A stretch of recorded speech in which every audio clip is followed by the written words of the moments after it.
ஓம் ஸ்ரீ குருப்பியோ நமக. குரு பிரம்மா குரு விஷ்ணு குரு தேவோ மகேஸ்வரகாத். குரு சாட்சாத் பரபிரம்மா தஸ்மை ஸ்ரீ குரவே நமக. ஆன்மீக ரீதியாகவும் ஜோதிட ரீதியாகவும் இந்த 2026ஆம் ஆண்டு மிக முக்கியமான ஆண்டாக அமையப்போகிறது. இந்த ஆண்டின் நிகழப்போகும் குரு பெயர்ச்சி 2026 அனைத்து ராசிகளிலும் மிக பெரிய மாற்றங்களை ஏற்படுத்த உள்ளது. நவ கிரகங்களின் சுபகிரகமான குரு பகவான் மிதுனம் ராசியிலிருந்து கடகம் ராசிக்கு இடம்பெயர உள்ளார். கடகம் குரு பகவான் என்பதால் உச்சவீடு என்பதால் இந்த பெயர்ச்சி பலருக்கும் ராஜயோகத்தை வழங்கப் போகிறது. அன்பிற்கினிய விருச்சிக ராசி நேயர்களே, குரு பகவான் உங்கள் ராசிக்கு 9ஆம் இடமான பாக்கியஸ்தானத்திற்கு கடக ராசிக்கு பிரவேசிக்க போகிறார். அதுவும் குரு பகவான் தனது உச்சவீடான கடகத்திற்கு வருவதால் விருச்சிக ராசியினருக்கு 2க்கும் 5க்குரிய அதிபதி 9ஆம் இடத்தில் உச்சம் பெறுவது மிகப்பெரிய ஒரு தொழில் ரீதியாகவும் சரி. ஓடி போன ராஜாவுக்கு 9ல குரு என்ற மாதிரி அத்தகையான பழமொழிக்கேற்ற பலாபலன்களை இந்த ஆண்டு உங்களுக்கு தரப்போகிறார் என்று சொல்லலாம். இந்த குரு பெயர்ச்சி பாக்கிய குரு வாக மாறி அள்ளி கொடுக்கக்கூடிய பொன்னான காலகட்டமாகவே இக்காலகட்டம் அமைய போகிறது. குறிப்பாக வேலை தேடி கொண்டிருப்பவர்களுக்கு தகுதிக்கேற்ற நல்ல வேலை கிடைக்கும். உத்தியோகத்தில் இருப்பவர்களுக்கு நீண்ட நாட்களாகவே எதிர்பார்த்த பதவி உயர்வு மற்றும் சம்பள உயர்வு, விரும்பிய இடமாற்றம் கிடைக்கும். கூட்டு தொழிலில் நல்ல லாபமும் புதிய முதலீடுகளும் தேடி வரும்.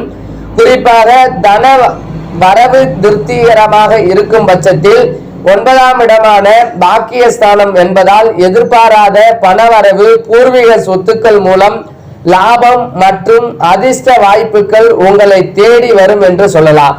குறிப்பாக கடன் சுமைகள் படிப்படியாக குறையும். குடும்பத்தில் மகிழ்ச்சியும் நிம்மதியும் நிலைநாட்டுவதற்கான சூழ்நிலைகள் இருக்கிறது. தடைபட்டு வந்த சுபகாரியங்கள், திருமண பேச்சுவார்த்தைகள் சுமூகமாக முடிந்து நல்ல செய்தி வரும். குழந்தை வாக்கியம் இல்லாதவர்களுக்கு மழலை செல்வம் கிடைக்க அதிக வாய்ப்புகள் இருக்கிறது. திருச்செந்தூர் சென்று முருகப்பெருமான் வழிபாடு அவசியம் செய்திட்டு வாருங்கள். கட்டாயமாக குழந்தை வாக்கியம் கண்டிப்பாக கிடைக்கும். ஆன்மீக பயணங்கள் மற்றும் புண்ணிய ஸ்தலங்களுக்கு செல்லும் வாய்ப்புகள் அதிகரிக்கும். குரு பகவான் 5வது பார்வையாக தன்னுடைய ராசியை பார்ப்பதால் உங்கள் உடலில் ஆரோக்கியம் மேம்படும். முகத்தில் ஒரு பொலிவுகள் கிடைக்கும். மனதில் புதிய தன்னம்பிக்கையும் பிறக்கும். 5வது 7வது பார்வையாக தன்னுடைய ராசிக்கு இளைய சகோதர ஸ்தானங்களை பார்ப்பதால் ஒற்றுமை பலப்படும். உங்கள் வீரியம் மற்றும் தைரியம் கூடும். 9வது பார்வையாக 5ஆம் இடத்தை பார்ப்பதால் பூர்வ புண்ணிய புத்திரஸ்தானங்களின் பலன்கள் மேம்படும். அதாகப்பட்டது குழந்தை வாக்கியம் கிடைக்க அதிக வாய்ப்புகள் உண்டு. பிள்ளைகளின் கல்வி மற்றும் சுபகாரியங்கள் நல்ல முன்னேற்றம் ஏற்படும். குழந்தைகளுக்கு உடல் ஆரோக்கியத்தில் இருந்து வந்த பிரச்சனைகள் சரியாகும். மற்றும் உங்களுக்கு பெருமை சேரும் வருடமாகவே இந்த 2026 அமைகிறது. சனிக்கிழமைகளில் ஆஞ்சநேயரை வழிபடுவதும், வியாழக்கிழமைகளில் சிவபெருமானுக்கு அல்லது தட்சிணாமூர்த்திக்கு அர்ச்சனை செய்து வழிபடுவது நல்லது.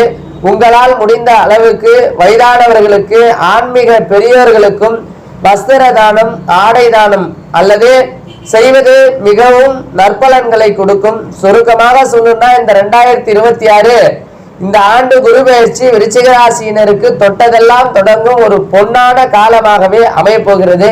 நன்றி, வணக்கம்.